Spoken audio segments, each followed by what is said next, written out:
I've always been the kind of person who likes to sniff bacteria. Before COVID, I was hardly ever sick. But as we started to wear masks, my immune system broke down as we stopped getting immersed to bacteria and potential dangers to our bodies.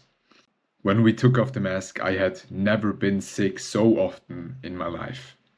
Since a few months, my immune system has finally regained its old strength. See, most things are like a muscle. You have to train to maintain, and you have to go beyond your current abilities to grow. It is important to constantly expose yourself to challenging situations. How does the immune system become strong? By being exposed to dangers, bacteria and viruses. We may get sick once, but our immune system is stronger afterward. How do you overcome fears and become more self-confident? By facing them. How do you learn to walk as a baby? By trying, failing, and ultimately succeeding. Throughout childhood, we lose the ability to fail.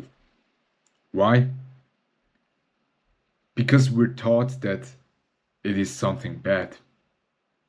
So, as it is something bad, we want to avoid it.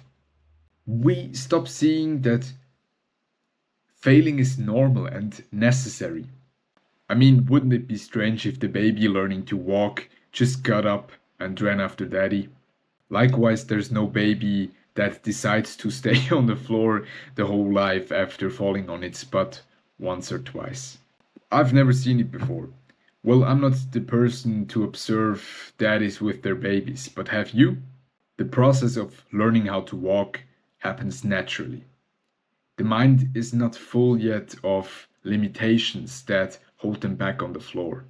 They just try until it works, and that's a quality worth relearning. The most successful person is the one with the most failures. But once they are successful, we only see what they did and what they achieved. We don't see them falling on their butts 100 of times, 1,000 of times, or even more. We only see that they finally walk. If we take that example to a successful person in adult life, it is likely that this person is seen as someone who's lucky or extremely fortunate, who had great circumstances, but that's not true. They aren't special. They were patient. They tried, failed, and learned. By doing that, they built the skill set to write the success story we know about them. Let's take Thomas Edison, who is known as the great inventor of the light bulb, as an example. What most people don't see is the thousands of failed experiments he had before he finally had his breakthrough and the success came. He famously said, "I have not failed. I have just found 10,000 ways that won't work." Edison and every other successful person you know isn't special in the sense of having some magical talent. What set them apart was their patience and their persistence. They kept trying, failing, and learning until they mastered their craft and succeeded. And when the world finally noticed them, they saw a genius, not the thousands of failures that made them one.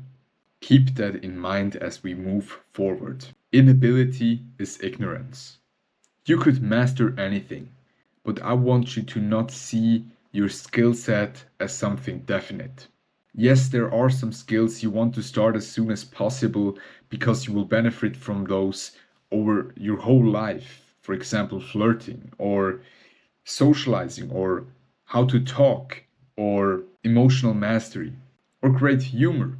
Mastering these things should be day-to-day business. At least for me it is. I don't have the resources to spend whole years. It happens more naturally as it is a process that evolves over time. And then we have skills that compound and build on each other. Before you start, you don't know you're unable to do a certain thing. That's unconscious incompetence. Then you notice a problem and start looking for ways to change it. You get conscious about your incompetence. The third step is that you apply techniques, learn your lessons through trial and error, and build skill in that area or master the problem. You get conscious and competent. And finally, you create your own concepts and apply the skill in your everyday life. That's mastery. That's unconscious competence. You choose a skill, you go through these 4 stages, and eventually build something even greater with that skill and the foundation you've built. Once you're at stage 4, you've successfully internalized what you wanted to become competent in. It's when people start coming up to you and first ask how you did it, and 2, think that you're blessed with talent or luck. No, you only successfully passed through all these 4 stages I just presented. That's it, and there's no other way. It's a dry phase in the beginning, because it's probably not the way you expected it to be. Exciting, interesting, you learn a lot of things, and that's the case, but you won't get much attention, or you're not as good as you want to be. So that can be frustrating if you don't see the big picture and recognize that it is necessary that you are where you are right now so that you can get to higher stages. You have to go through this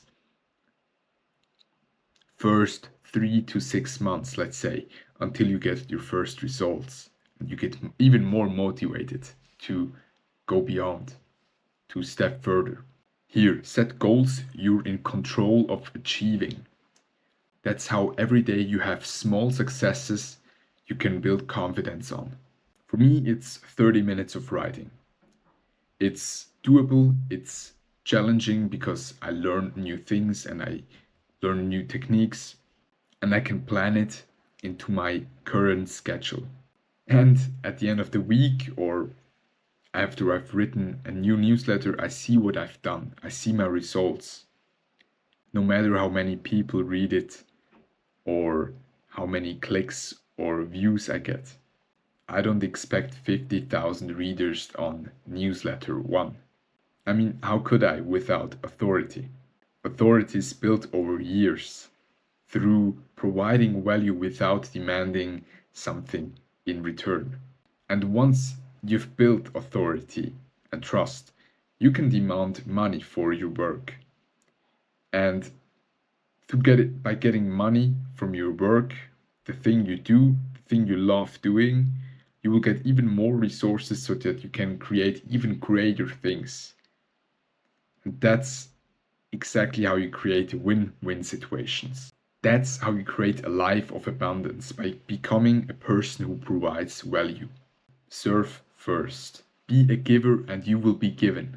Unfortunately, most people are either constantly distracted, procrastinating, or too ignorant to recognize that a few tutorials and cool routines won't bring them to where they want to be. And as I said, once you have a skill, you build upon it. And once you have that skill, you're open to new possibilities. And so with the skill set you've built, you can create something even greater. And you have to start somewhere. And that's why it is so important to have a project you can work on a daily basis to get better in. If you compare my speaking now to my first video, that's a huge difference. I want you to realize that it takes patience, but it's worth it. And please don't forget the inner game, as your state of consciousness reflects your perception of external reality. So don't lose yourself in doing. I also talk about that in other newsletters or videos. So what you should do now, based on the life you want to live, choose a skill you want to go through these 4 stages. Become conscious about your inability to do a certain thing or task, and then take the first step in trust. Master problems as they come along the way. You start at level 1, you level up over time.